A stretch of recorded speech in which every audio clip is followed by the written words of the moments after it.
Learn making of cap sleeves with 3 different variations and tulip or petal sleeves in this class. This free tutorial has 4 parts in which you will learn from drafting the pattern to completion of the sleeves. For more online pattern making and sewing classes in Indian ethnic wear, visit savisfashionstudio.com and learn in an easy and professional way in the comfort of your home at your convenient time.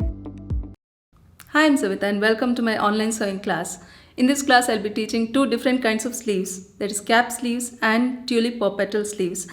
In cap sleeves, I've shown 3 different variations in the pattern. We'll be drafting the pattern, cutting the fabric and sewing the sleeves. There are 4 parts to this class. I suggest you watch in the sequence of the class starting from part 1. So let's start with the drafting of the pattern.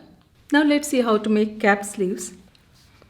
Cap sleeves is short sleeves, the length of which can be up to your cap height or even shorter. I'll show 3 variations in this. If you want a cap sleeves, the length of your cap height, this would be the line to cut on, and the seams of the sleeves would end just under your armhole or armpit. If you want even shorter sleeve but you want the seams to still go under the armhole, then mark the length that you need. For example, I'll take 1 inch above the arm round line. So this is the length you need, and you still want the seam to go under the armhole. Then take your armhole curve and from this point draw a slightly curved line to the end point here. Blend it to the curve here. So the hemline of your sleeve would be curved in this way. So you'll have a shorter cap sleeve, but the seam would still go under your arms. Another variation is you want a short sleeve and you do not want the seam to go under your arms. The seam has to end somewhere on the armhole on your body. In that case, measure the length that you want for the sleeves and draw a straight line. So your sleeve would end at this point on your body armhole. Let me show the last that I explained now. Here, the sleeve would be a very short sleeve which would look like an extension of your shoulder. The hemline would connect somewhere on the body armhole. This is how it would look. And the other variation that I showed before this was a short cap sleeve with the seam ending under the armhole. So this is how it would be. And now I'll show another variation. You want the length of the cap sleeves to be your cap height length, but you also want fabric for the sleeves under your armhole. In that case, from the arm round line, mark 1 inch downwards. So 1 inch would be the fabric in the sleeve under the armhole, and this would be the length. That is, the cap height would be the length. Now with the armhole curve straight part, connect from that 1 inch mark to anywhere on this line to blend it smoothly. So this would be the shape of your sleeve. Let me show it here. You would have fabric under your armhole for the sleeve. So this is how it would look. Also, as this is curved now, reduce around 1/4 inch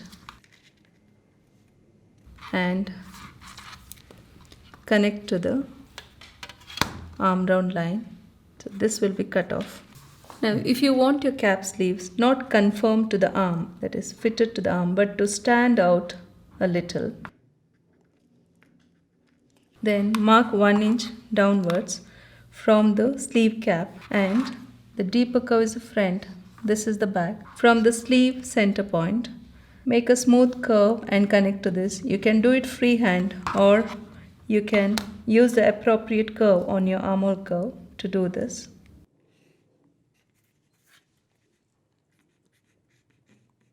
Also, the back from the center, connect to the same point, and this wouldn't be there. You will be cutting on these markings and the lower marking.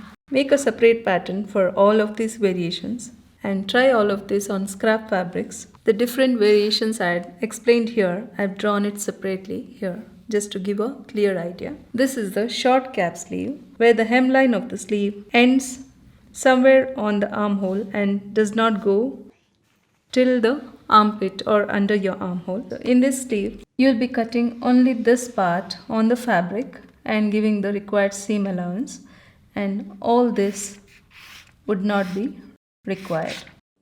So you'll be cutting the pattern. You'll be doing it on fold. So once you cut the outline, open it and trim off the front as shown here. This is one of the variation. Second one was short cap sleeve with the hemline going under the armhole or armpit, wherein we marked 1 inch upwards and then using the armhole curve blended it to the curve under the arm. In this, all this part would not be needed and your cutting would be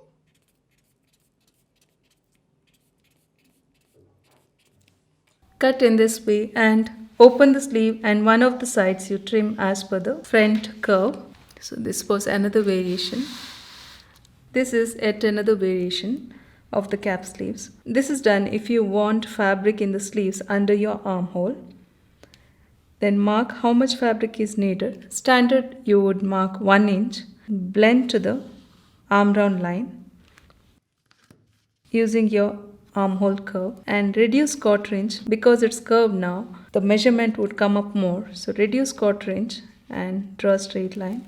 So this part would be cut off. Also, we marked 1 inch downwards from the sleeve cap and from the center point of front and back curves connected to this 1 inch mark using the armhole curve, or you can do it freehand. This is done when you don't want the sleeves to conform to your arms and you want it to stay slightly away from the arms. That is as shown here.